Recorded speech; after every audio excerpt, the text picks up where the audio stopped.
Hey, sorry for the interruption, but we wanted to let you know that this week's episode is brought to you by Spotify for Podcasters. Really cool app. Josiah and I use it for every single show that we bring to you every week. You can edit podcasts right from your phone or computer, so you can start creating as soon as you log into the platform. You can easily distribute your podcasts to Spotify and everywhere else the podcasts are heard, just like we do every single week.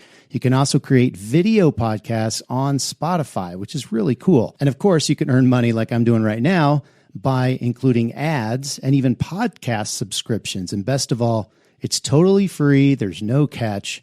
We really love it. We use it every single week. So we encourage you to go download the Spotify for Podcasters app or go to www.spotify.com/podcasters to get started. All right, let's get back to the show.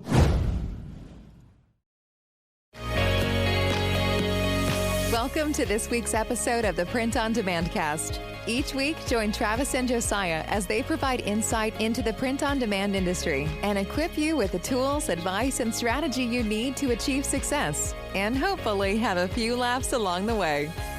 Now, on to this week's show. Hey, everybody. Welcome back to the Print on Demand podcast. As always, I'm Josiah, and joining me is Travis, and we're very excited to get into what we have for you today. Travis, how you doing? I'm doing good, man. I'm living large, enjoying a little brewski.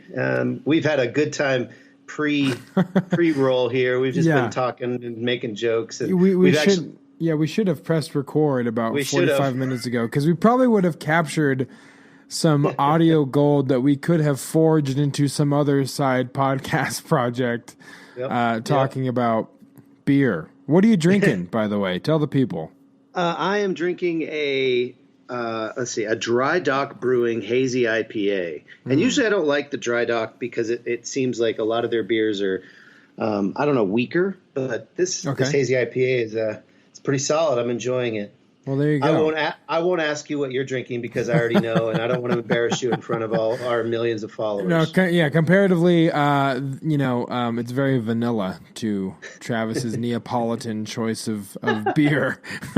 So Travis, let's get things started with a segment that we call the Point of Interest.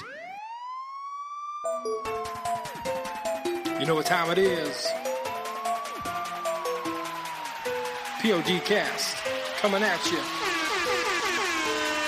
The Point of Interest, the part of the show with Travis and Josiah tell you something you should know. The Point of Interest. So grab your paper and pen and jot down some notes. Let the learning begin. The Point of Interest.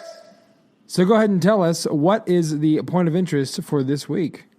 Cool. Well, I don't know when you're actually going to be listening to this, but this week, earlier, Merch by Amazon announced that they were adding phone cases as one of their latest products that they can print on, and you can get a royalty on that. So what is that? What is that in addition to, for those listening? They can do. I know they can do T-shirts. Yeah, they can do pop T-shirts. sockets. What else do they have? It's mainly apparel. Pop sockets was the first non-apparel item they brought on, but I believe it's T-shirts, premium T-shirts. They have a sweatshirt, a hoodie, and a long sleeve T-shirt. Okay. And now they've added, phone cases, and it makes sense because I think we talked about it on one of our other podcasts. It's just they're limited by their storage because they're going to be doing so much volume.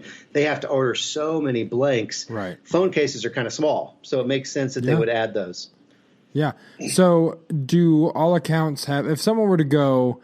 Let's say I were to go and sign up for a Merch by Amazon account in the hopes that I would be able to sell phone cases. Would I have access to these phone cases off the bat? Is it a tiered approach? Do you have any insight as to who is qualified or allowed at this point? How does that work with them?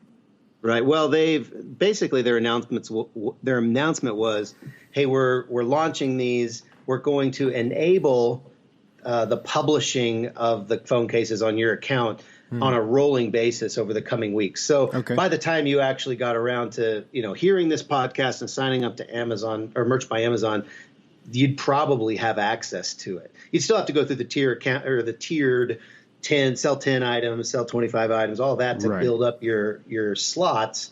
But you could do that by selling iPhone cases. However, I was looking at the pricing. Yeah, tell us about that, because I mean, I guess you could also break it down. I don't know if we touched on this very much on, I think the one of the last episodes we talked about the multiple platforms that people can use to utilize and leverage print on demand to make money. I don't know that we got into pay structure for Merch by Amazon specifically. So I guess just for a kind of an apples to apples comparison, how much do you make on a t-shirt? What's Amazon take? And then kind of like, what does that look like for the phone case? Kind of explain the price structure there. Sure. Well, on the t-shirt, it's all of their, well, first of all, Merch by Amazon pays you in royalties. They don't pay you. Right. Because it's your art. So, yeah, it's your art you're licensing to the platform, and then they're putting it on the shirt, and you're getting a royalty based on what you sell. Okay. And so that royalty is based on the purchase price. For example, on a t-shirt, if you now, and they continue to make the royalty smaller and smaller and smaller. Right, and if you talk to people that have been in Merch by Amazon for a long time, they'll tell you, the woe that they've gone through, because they used to be able to sell a shirt for, $11.99, $12.99 and still make something. But now, so for example, if you sell a t-shirt, just a regular t-shirt for $15.99, your royalty is $2.21. If you sell it, if you sell it for $19.99, you make $5.23. For $25.99, which is that's a pretty, that's a lot for an Amazon t-shirt. You really want that t-shirt. You can make $9.77. So that's their standard t-shirt. Wow. Now, I remember some premium. Yeah, go ahead. Sorry, no, I was just saying, I was going to say, I remember because we used to have a Merch by Amazon account as well. And if memory serves me correctly, if we sold the shirt for $20 at that point, we would make $7.50 a shirt. Yeah. I think you're right. I think it was it was right around $7.50. Wow. So they've definitely cut into that margin. So are people still trying to? I know we have a mutual acquaintance. You could probably call him a friend. He's an acquaintance to me, but I know Chris Green was very hard and very fervent about preaching Merch by Amazon back then. Has he changed his tune? Is he saying it's a volume game now, or how does that work with the royalty you're being paid being so significantly less? Yeah, I don't know what he would say about it. I know he's got some training materials that he's put out, helping people kind of make money through Merch by Amazon and other print-on-demand platforms. Yeah. But I do think he still preaches it. I mean, let's face it. There is a pretty awesome feeling to do something once and then get paid in perpetuity. Yeah, and you never have to do any more work for that. Right. So even if it is $3 or $4 or whatever, it's not the end of the world. I mentioned I have a couple of accounts, and I make a few $100s a month, and I haven't uploaded a t-shirt in months. Right. And I hadn't done it probably in a year before the last time I did it. So but it's just a little bit of extra money that's trickling in every month. Do you think that's probably? I don't mean to kind of delve into a rabbit hole, but it's just kind of questions that the listener might be asking and might be curious. Do you think that's kind of Amazon's mindset when it comes to, they're lowering the royalty, but like you said, the reality is it's essentially free money, especially if you're not paying anyone to create that design. You're just going to throw it up once, and then you're making a free $250. So be grateful that you're making that free $250. Yeah, I don't think that's why they raised their prices or lowered the royalty, however you want to look at it. I think it's directly related to their costs, and they have so much data. They have data out the yin yang, or the wazoo, and so they take that data and they say, well, we're going to have to do, because technically Amazon is the seller. We're not the seller on this particular product. Yeah. So you and I both sell on Amazon as the seller, and we have to deal with, customer service, returns, all of that stuff. And so Amazon's taking care of all of that stuff. And so they must have looked at that, looked at the volume they were doing, looked at the expense of the maintenance on the machines that they had to continually, maintain and keep working. Ink by itself is astronomical, which we both know. Yeah, exactly. So over time, they just slowly, raised their price or their profits, which lowered the royalty for the seller. So anyway, the phone cases, if you sell it, this is funny to me because the phone case, you sell it for $14.99, you get 80 cents. All the way up to $19.99, you get $4.28. Now we laugh because we both kind of know the printing side of it and like how much the blank costs and how much it would actually cost to print on that, and what we could potentially make on that. But you know what? There's a lot of people that they're just good artists, or they've already got thousands of T-shirts, and they're just going to kind of use that art to repurpose it for phone cases, and they're totally fine with these prices. If they can basically flood the market, it really becomes a numbers game when you get up into the higher tiers, and particularly in merch by Amazon. Well, I think when you're selling on channels, as we talked about last episode, in general, it's really a numbers game, and that's the same thing here. It's just that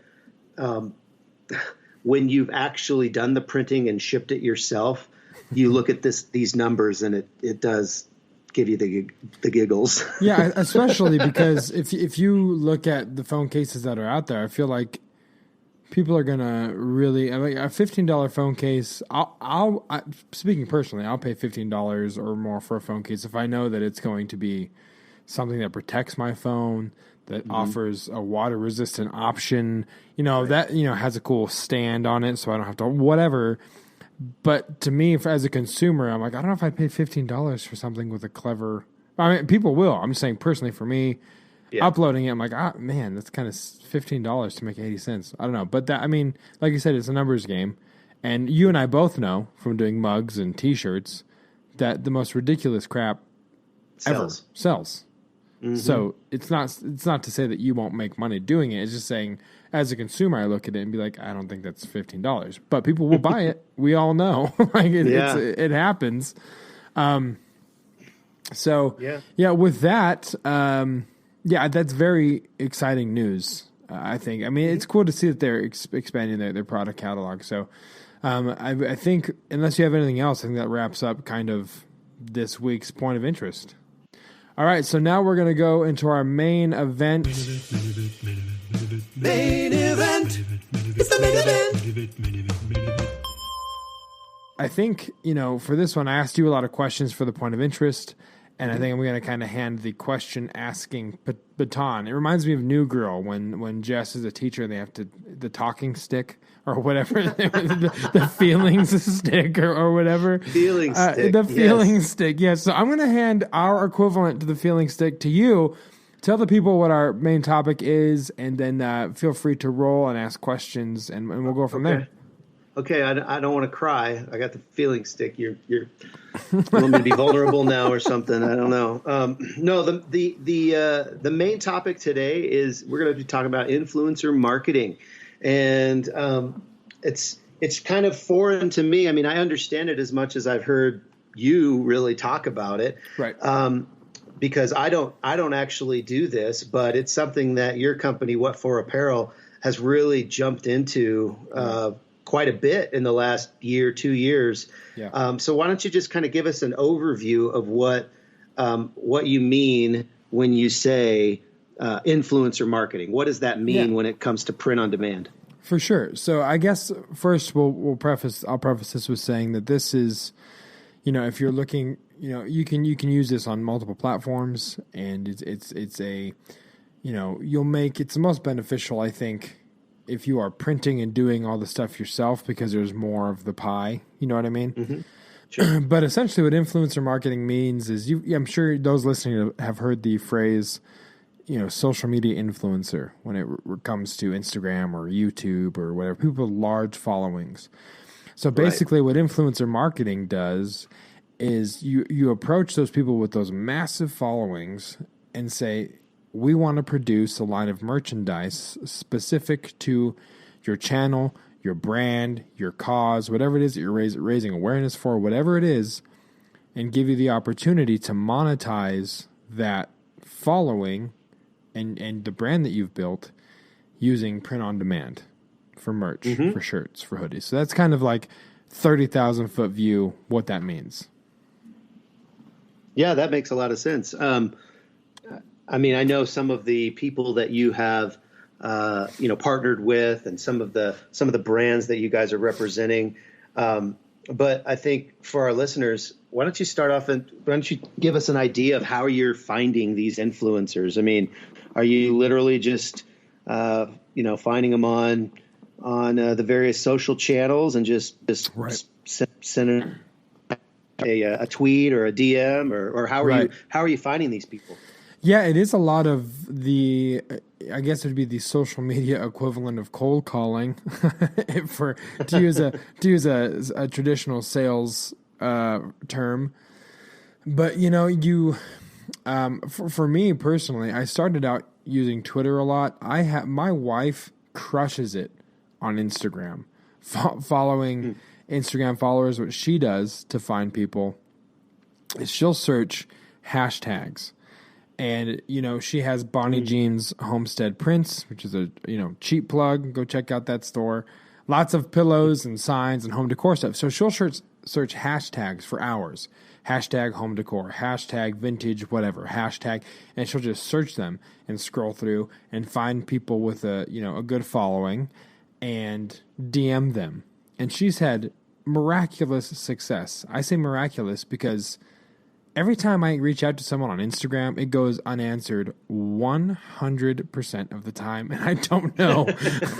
I don't know what I'm doing wrong, but she's got the magic touch with that. It's the cologne you're wearing, Josiah. You need to change colognes. Probably. So for me, I started out soliciting and sending, cold call DMs on Twitter. And I specifically focused on a specific niche, which for me, because I've been a pro wrestling fan since I was 5 years old, was pro wrestling. Searching independent pro wrestlers, podcasts to talk about pro wrestling, and just sending DMs. Hey, this is what we can do. Hey, this is how we can help you. Hey, we'd love to produce merch for you. So in the beginning, it was very much kind of like a volume. Just ask and DM everyone you find ever, because we need to start the traction. I don't care if they have 500 followers and 500 subscribers. I don't care. We just need to get established, right? So that was the strategy in the beginning. But yeah, so that's where I find them. I find them on Twitter. I find them on recently TikTok has been wildly successful. But typically that's where we'll find it is on random social media platforms. And I will say, one of the biggest pieces of advice I can give, and something that I've learned over the last 2 years, is that the number of followers that someone has doesn't dictate success. I've been super hyped to find someone with 100,000 followers, sign them up, give them a store, and it's crickets for months.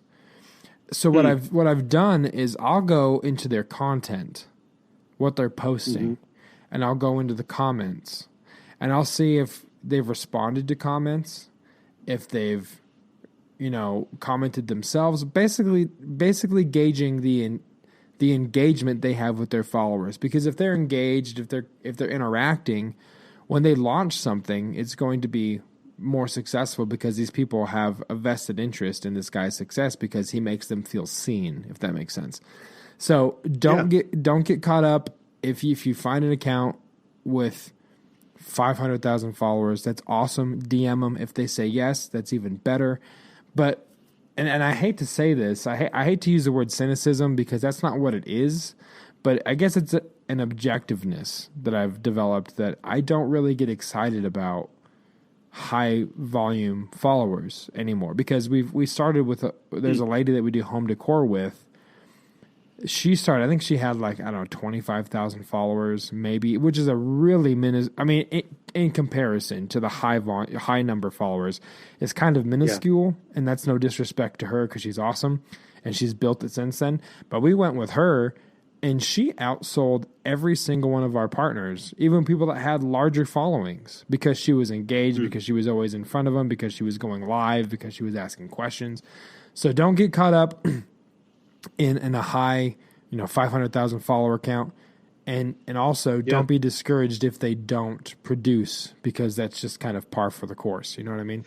Right. Yeah, that was actually going to be my next question was, what percentage of influencers actually, do well, or what you would consider well. In other words, if you get 10 people or 10 influencers or 10 people that have a brand or whatever, how many of those are going to, in your mind, be a success? Right. I don't know percentage wise, but I will say this. If I send out, let's say I send out 15 solicitations on various platforms. Right. Of those 15, probably 5 will respond to me. Of those 5, maybe 3 or 4 will sign up for a store. Of those 3 or 4 that sign up for a store, 1 or 2 will actually move volume. It's not a very high percentage, but just like in all sales, it's a volume game. Just get out there, ask questions. Yeah. Right. Talk to people who know the people you're already working with. There's a guy that we work with on TikTok who's sent us, 5 accounts by himself, just saying, "Hey, reach out to this dude." Because if you perform well for the people that you do land, they will recommend you. It goes back to when we were in Portland. I remember the first kind of convention and trade show that we went to for this industry. We asked a lot of questions, or at least I did, like, how do you advertise? How do you put yourself out there? And almost to the person, they were like, we don't. It's word of mouth. It's recommendations. It's all word of mouth. Referrals. Yeah. And I thought they were full of crap. Honestly, I did, but it's actually very true. You get referred if you do a good job and you execute. You get referred to the next person. So it is a low percentage, but don't be disheartened, because the people that do move volume, they will move it consistently for you. And so if you keep throwing out the net, you'll get a couple fish that keep producing, and the more you get 1 or 2 of those guys a month or whatever, it adds up for sure. And before you know it, you're like, I can't get a handle, on this volume. Yeah. No, that makes a lot of sense. I know we didn't actually talk about this as one of our in our notes, in our show notes, but one thing that I know, or I've we're talking about influencer marketing, and when you think about social media influencers, you think all social media and all internet and all reaching out. But I also know your business a little bit, that you guys have kind of taken to the streets. You and Jason, I know I was with Jason last night. We were at George Boy's barbecue, and I know you guys have printed up some of their shirts. And so, so when we talk about influencer marketing, it's not just internet. It's anyone who has influence over anything. A customer base. Yeah. And speak to that. How does some of those things come out? So, I'm trying to give words to this. So basically, in sales, in life, there's no need to reinvent the wheel. It's just you have to distinguish yourself and kind of set yourself apart from what's out there. So for local businesses, the foot in the door for us is, we offer to give them an online store, because I guess to get into more just real quick specifics, we do direct to garment printing, which is different from screen printing, which screen printing you have to, order 75 to 100 shirts at a time to make it worth their money, because that's a labor intensive process, from burning screens to mixing ink to all of that stuff. For us, because it's direct to garment, which basically is like a giant inkjet printer, is the most crude way, simple way you can describe it. It's easy for us to do 1 or 2, and we don't have minimum order quantities because we don't have to, it's not as labor intensive. So that also allows us to do print on demand a lot easier. So for local businesses, the initial pitch is like, hey, we'll open up an online store, let your customers order from it, and then we'll ship it directly to your customers. You don't have to house inventory. You don't have to buy up front. It's a lot more cost effective for restaurants whose spending capital is usually tied up in everything else but merch, right? Right. So yeah, you're right in the fact that influencer marketing does have a connotation to online and e-commerce. But if you're listening and you have, local restaurants and businesses that would sell merch that you could move, they are influencers within the sphere of your town and within the sphere of your people, your friend group. They have influence, right. and it will result into sales. So yeah, I'm glad you brought this up. Don't necessarily put all your eggs in the e-commerce basket. Get out there, hit the streets, talk to people talk to the local restaurant that you yourself frequent and patronize, weekly, and say, hey, let's do some merch and have them. The beauty of influencer marketing is that you give them a platform, they advertise for you. They drive the traffic to whatever site, to whatever order form, to whatever it is that you put out there. They do all of the heavy lifting on the marketing side. Mm-hmm. You just have to produce and ship what they've already sold and marketed to their following. That's your part of it. You know what I mean? So that's to me, that's the beauty, because I don't have time to be everyone's marketing department or strategist or whatever. That's on them, which is another reason why some perform and some don't. But your job is just to literally fulfill and ship and produce what they've already sold to their base. Yeah, and to even take it a step further, I you guys have those shirts that they sell, at Georgia Boys that you guys, and you probably, you made them a store and whatnot, and then all of a sudden, that owner says, "Hey, you know what? I need some shirts for my kitchen staff, or we need to do some hats." And what was that guy's name that did the store for us? Right. It's a great foot in the door. And then that guy is, out to dinner or out, at a chamber meeting with some other restaurateurs and they're talking about business, and he goes, and somebody brings up garments and you're top of mind. And so it's the same type of thing that your TikTok guy is giving, you guys referrals. It really is a referral based business. When you get outside of those, what we talked about in the last episode, the sales channels, when you get into like actually, just basically being a service business provider to these different, provider. Totally. Networking is everything. So you've got to make sure that you're kicking butt and taking names when it comes to customer service and quality, answering their questions. And so that leads me to my next question. What common objections do you hear from these guys? Like when you're trying to close that deal, you're trying to make that sale. What are some of the things, just so our listeners can kind of get an idea of what they might hear if they decide to go and try this? Yeah. So a lot of because it is a different kind of approach to selling merch, because restaurants, speaking, specifically for now to those kind of brick and mortar stores, for lack of a better term, with those guys, the biggest hurdle and the biggest objections is they don't really understand print on demand or how e-commerce can kind of help their business and their bottom line, the bottom dollar. So it's a lot of explaining, what you are doing, what print on demand is, how we can benefit them in saving money. And once they kind of get a grasp on the fact, like, hey, if you want to order 15 shirts to have in your store, that's cool. What we're telling you is you don't have to buy 150 and sit on 125 of them for a year. You can order 15 and sell as you need to move. It's totally fine with us. So for them, that's the biggest issue that we've encountered. The biggest objection is they just don't really understand the platform that we're giving them. Okay. What about your online, social media influencers? Yeah, for online, and I'm trying to kind of think through the biggest, they want to know.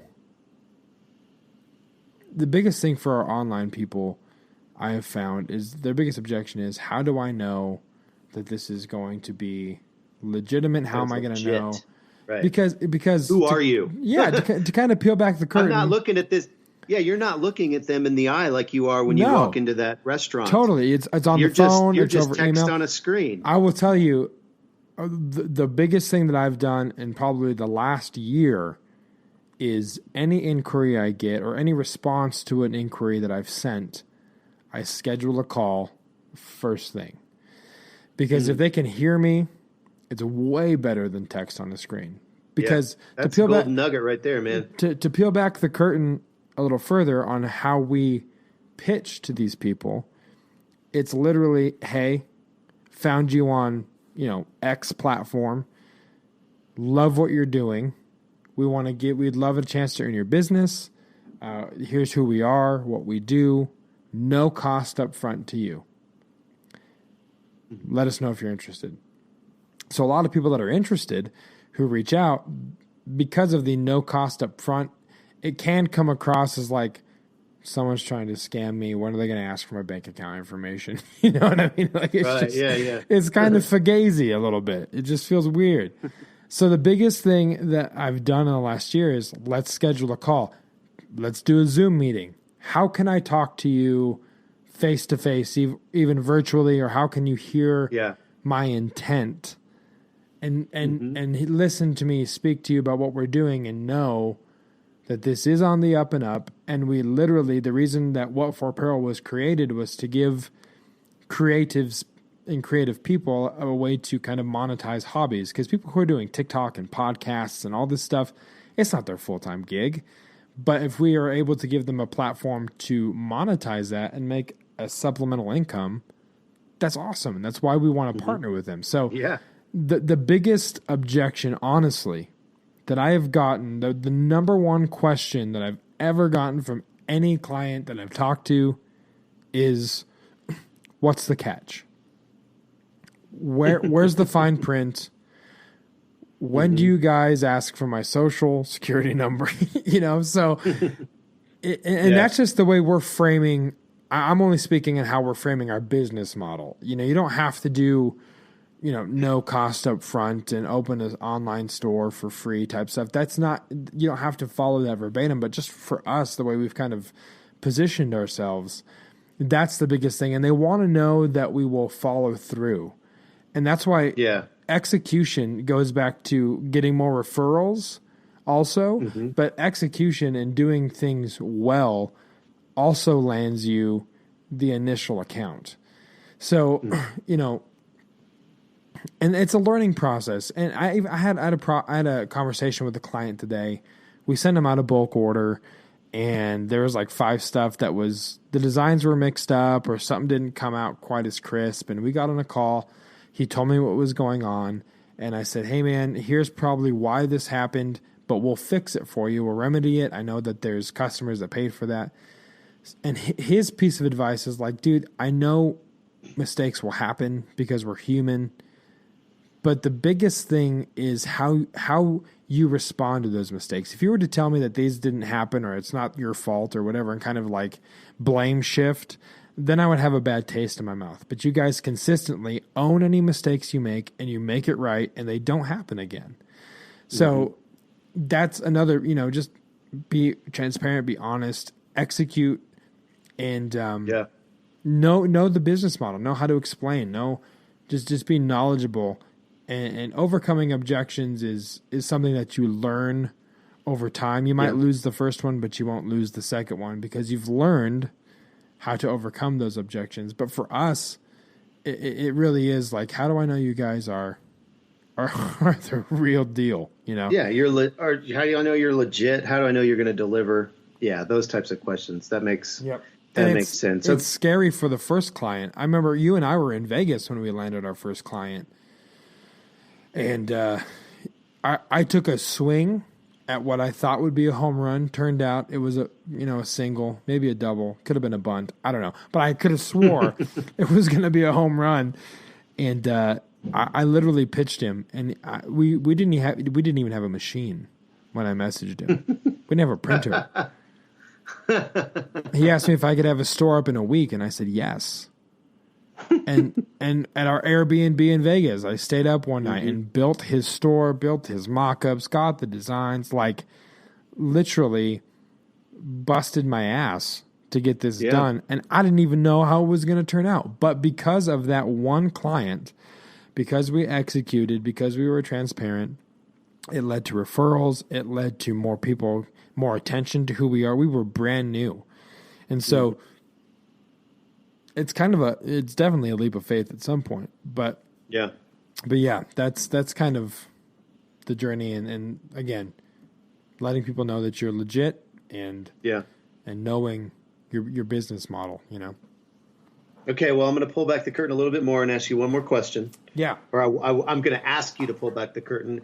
And why don't you tell our listeners how you, I mean, the number one question people are thinking is how do you make money? How do you structure this? What are the things? Yeah. How does it make sense for both parties? How is it a win-win for your clients? So there's a couple of different ways that you can do this. The first one that we don't do is, which doesn't mean that it's wrong. It's just what we've chosen. We haven't chosen to go this route in this model. You can take a percentage of sales. You can talk to your potential partner or client and say, hey, we take 10% of everything that sells in a month and you get the rest. That's one way to do it. The way we... And you mean profits, obviously, after the cost of goods. After the cost and all that stuff. Yep. 10% of profits, you and then you get the rest. What we've done, and this goes back to, you know, explaining it well to the potential partner, but what we've done is we've set a wholesale price that includes the cost of the garment, the cost of ink, the cost of labor, and the cost of shipping materials. And obviously we've done enough to where we make, you know, we double or not better the investment for us, and we call that our wholesale price. So and also keep in mind, and this goes back to what I talked about with Merch by Amazon, because it's no cost up front, everything is literally free money to the partners. Like there's nothing that they really invest. So for example, we take our basic soft style Gildan t-shirt that we print on is $12.50. That includes a full color front print. That includes, you know, like I said, cost of the garment, shipping, labor, all that kind of stuff. So then we tell our partner, whatever you market up above the retail price, you get to keep. So that means if they sell a shirt for $25, it's a 50-50 split, you know. If they sell it for $19, basically you take the retail price, subtract our wholesale price, and then what's after that is what they get to take home at the end of each month. So we've made sure that our prices include everything we need, including commissions, you know, for the salespeople. Everything's factored into our wholesale price. And then they literally get to keep everything else that they mark up above that, which I have found they usually ask, okay, what's the percentage? 15, 20, 10, how much are you taking out of my pocket? And for us to say, hey, this is our wholesale price. Everything we need to make is in this. Anything you mark above that, you get to keep. It's, for whatever reason, seems to be an anomaly to some people. Or maybe not an anomaly, but it's a weird exception to the rule. And they're very excited that, oh, you mean I can dictate how much I make? Like, I don't have to worry about a percentage, that's awesome. You know? So that's how it's justified, and that's how both sides can make the money. They can make as much or as little as they want. We've had some people that are like, you know what? I'd rather just get a lot of volume out there and get my name out there. I'm only gonna mark it up $2 and make $2 a shirt. And we've had people that have said, I'm gonna mark it up, you know, $12.50. It's totally to their discretion. Which the more you control, you give them, the more you give the partners the keys to drive the car, the more excited they are to really, you know, get into it. How are you getting the art? Are you doing the art for them? Are you getting the art from them and then creating a shirt? Is it kind of vary customer to customer? A little bit of both.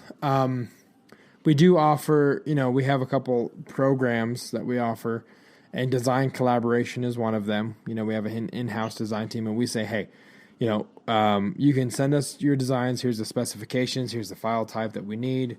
You can send us your own designs, which is fine. We have a design collaboration program in which, you know, we'll give you the first 10 for free. And then after the first 10, we'll charge you X amount per design created. We'll invoice you directly for those.